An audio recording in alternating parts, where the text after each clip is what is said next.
very clever lead-in. Really? Yeah, you'll Who love wrote the lead? I wrote it. You'll love it. Meanwhile, was last night's loss for Josh Allen just a bad game, or actually a bad sign for the Bills and Josh Allen? But right now, we're talking about the once undefeated Eagles. Broncos hand Philly their first loss of the season, 21-17. Jalen Hurts was asked about the fourth quarter collapse, and he had this to say about Philly moving forward. We got to go back and really learn from this, take ownership for the things that we can control, look into our process and our system and see what needs to be reset and what doesn't need to be reset, and continue to press forward. Okay, Danny, how concerning is this loss for Philadelphia? Pretty concerning. Like it's not panic time yet, obviously. They're 4-1 and they're the champs. But this is just objectively weird. And I remember last year when Nick Sirianni was catching heat, a lot of us were asking, like, what exactly do you do here? It feels like he has to call Kevin Patullo, the new offensive coordinator, into his office and maybe exert a little bit more control over his offense.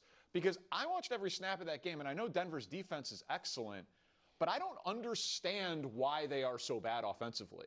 If they've got a top 5 line and a top 2 running back and a top 2 wide receiver duo, and Eagles fans will tell you a top 5 quarterback, and they're all relatively healthy, why are they this inconsistent? And that, just add it to the pile of weird Eagles games, and specifically offensive performances. Like, we can just show you 5 games. It's not hard to remember because they're the champs. 3 points in the second half against Dallas. Dallas, bottom 3 defense in the NFL. 5 pass attempts in the second half against Kansas City. Where did it go? 1 negative net passing yard in the first half of that Rams game when you thought there was a typo on the scoreboard.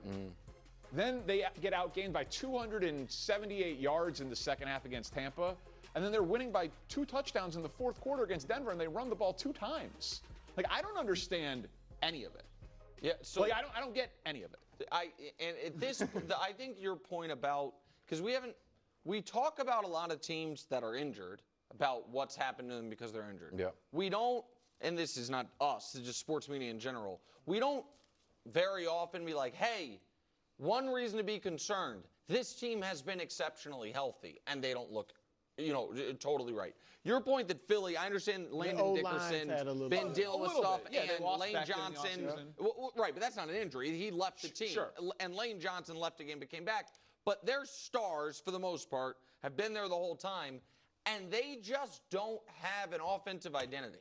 I have no idea what the Eagles are going to look like, and they are, and this Barnwell pointed this out, he's right, it's, adjust for inflation, I suppose. They're the most expensive offense in the history of the NFL. They are widely regarded, as Danny put out, top 5 at basically every spot, with the question being quarterback, is he top 8 instead of top 5, but whatever. And they can't have a normal game.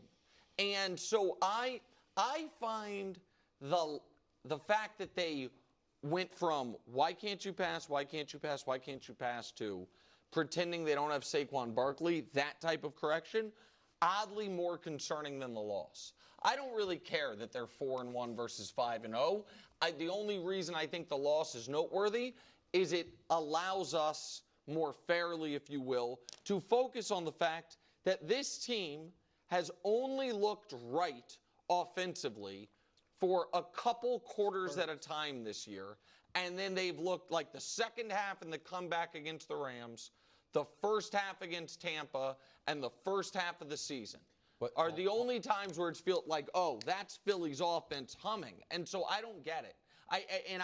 I feel badly just being like, it's the lowest paid guys on the involved fault, the offensive coordinator. It's not the head coach, not the quarterback, not the stars, but he is what's different. Everyone else has been there, and we don't think those players all got markedly worse, unless the argument is the offense last year was elevated massively by Saquon's historic season, and now that Saquon's having a down year, everything's falling apart with it. But that undermines Jalen Hurts as to, like, that brings into question how good is Jalen Hurts if that's the case. Yeah, I'm not concerned. And I agree with a lot of what you said. They don't have an identity, clearly. I do have issues with the offensive coordinator. I think he's been darn near terrible this year. And yet they're still 4-1. I mean, that schedule's been brutal. 5 really strong teams. And because Saquon is so good, because their 2 receivers are so good, and Jalen has done it long enough, even though he gets questioned, the dude is really good. I mean, and he shows it too. Even some of the throws he made yesterday, like the long one to Devontae Smith and stuff. So they do have to work out like the balance between the run and the pass. But as far as like thinking they won't be a contender, a top tier contender in the NFC, I see nothing to feel that way at all. Yeah, I think it's the opposite. I think it's why they're so scary. Like I was reading our buddy Zach Berman, who does great reporting for them for The Athletic out of Philadelphia, and it's like they got to get the play in a little bit quicker. They got to be more detail-oriented. The penalties hurt them in that game. There was a very questionable late hit. Like they're talking about that game like it was just the margins and little execution, fine-tune the details, and they'd be 5-0. Like that's actually why I think the Eagles are so scary. So I still think it's all in there for them. So I would agree with that entirely. And I said last week that I thought they could take a page out of the Chiefs from a couple years ago playbook, which is if you are having trouble passing the ball, have a game where you work on passing. I didn't think to the extent of having a 2-touchdown lead in the second half and stop running Saquon. That was weird. But here's the reason that I can't fully be on board with this. It also feels a lot like how the team felt 2 years ago. Yeah. Where the record was great, where they had played a tough schedule, and yet every week it was another, what? Huh? What was it? But a lot. What's going on? Oh, hey, what's going on? Hey, what's hey? Yeah. It almost was more shocking than, hey, what's going on? It almost deserves the rare, what exactly is happening now? Yeah. Oh, is that a spinoff? Yeah. It's a spinoff? Yeah. That one like doesn't roll Frasier off and the shit. tongue But as well. exactly. What exactly is happening now? I don't know. But regardless, like, But hold on, a lot of that's the media, though. But the That's media's not going them away. as much. Except like for the I fact- think they should not buy into that. Well, but AJ is going to be like voice his displeasure if it's there, and like that's the other thing we haven't talked about here. AJ, after asking for the ball those times, listen, I don't know that he quit on that route. I don't know if it was overthrown. Like people I respect are in both camps of that, but that doesn't help. Like it's a lot. It's very angsty for a 4-1 defending Super Bowl champion. That's all I'm saying. Saquon down from 125 yards to 53 yards a game. They've got the Giants on Thursday night, so it's not a ton of time to game plan. I think it's good Actually, that they might get be a game interesting. Thursday. Because think they that- can't do You know No, what's I just think it's because this game. Or bounce back. Yeah, you just You have know a what's quick. even better? It's the Giants. That's gonna, That'll help. Meanwhile, we'll pick head out me to up. see what the Chargers are up to. Justin Herbert's MVP case may have Yikes. peaked too early. Chargers lose again, while Herbert and a banged-up offense only put up 10 points, 166 yards while getting sacked 4 times. Here's Danny's guy, Justin Herbert. Take a listen. That's just, things that we have to be better at and stuff that we have to take a long look at and, have to address that. And, it's tough. The game is tough enough already, and we're making it tougher on ourselves when we do that. So it's stuff that we have to fix. And stuff, like we said earlier, is out of character. And so it's on us to watch the film, get better from it, and continue to harp on those little details. Earlier in the show, we saw Brew take out a cardboard box and put all of his Raven stuff in it and basically give up on the Baltimore Ravens. No. Are you going to Yeah, that follow? was a I sad did moment. not. I did not. It was a sad moment. You Life kinda did. support. You kinda- Stuff's on life You support. It's cannot still give. my pick. Well, go ahead. I don't even know what the question is. I just made it up. Yeah, go ahead.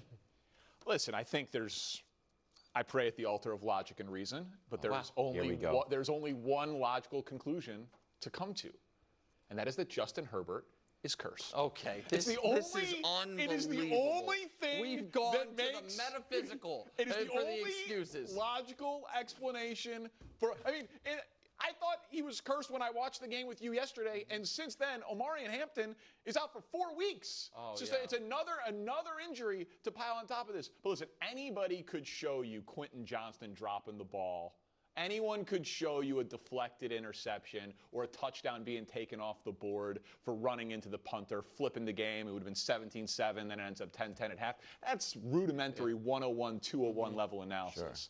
I'm going to take you guys inside a little play I like to call 2nd and 19. It's not an advantageous down. They get sacked on first down. Brings up 2nd and 19. Let's roll the tape. 2nd and 19, tough spot. Here's Justin Herbert hanging in the pocket, pressure. He converts it. What a great play. That's a Peyton Manning 2.0 play. Unbelievable conversion. Only problem is the backup right tackle commits a hold, so they got to wipe out 2nd and 19. All right, we're not going to panic though, Brew, because it's 2nd and 28. Justin Herbert, he's got him right where he wants him. 2nd and 28 inside the 10, hangs in the pocket. A beautiful throw over the defender to Keenan Allen for a conversion. The only problem is that was taken off the board by a 5-yard penalty. There was no play in the playbook for 2nd and 33. That was the problem. So he converts 2nd and 19. He converts 2nd and 28. He's the only player in the league, too, 10 penalties. Injuries and penalties. Look at all of this stuff. Where is Justin Herbert on that list of Chargers miscues? The guy is a victim of everyone around him. The bottom one is where he is when they had a chance to be right back in the game, and he throws an interception in the end zone. The ball was tipped that right happens. to another guy. That is bad luck. Okay. Objectively, that bad doesn't luck. happen to any other quarterback. I'm not saying that. If the ball gets, if by tipped it is off your own receiver's hands. Like what happened in the playoff game to Justin Herbert twice? Sure. That you can call that bad luck. I don't know that the defender getting his hand up, that's a great defensive play. But here's the problem, is you all in the Herbert cabal, and again, I'm going to take a page out of Brew's book. I like Justin Herbert. Yeah. I think he's obviously a good player. He's a great player. But the folks, we have no evidence of that. Other None. than eyes. Other than eyes. Again, we have had to listen to folks say, I swear to you he's a great player. He is. And again, I think he's a good player. He's a great player. We had folks say this was going to be the year. He proved it all. And you said that knowing Slater was out. So they've had one substantial injury prior to yesterday. Joe Alt, it's a big injury. Guys get hurt. But you knew Slater was out going into it, and you were fine with it. Yeah. It shouldn't all hinge on one tackle, whether or not he's going to become Peyton Manning 2.0, which luckily we can update the graphic. Oh, no. Let's see how Peyton Manning, Manning through year 6, they were 5-0, 32 points a game, 11 touchdowns, a 103 rating, and he won league MVP. I don't think Justin Herbert's getting there. I didn't sanction this draft.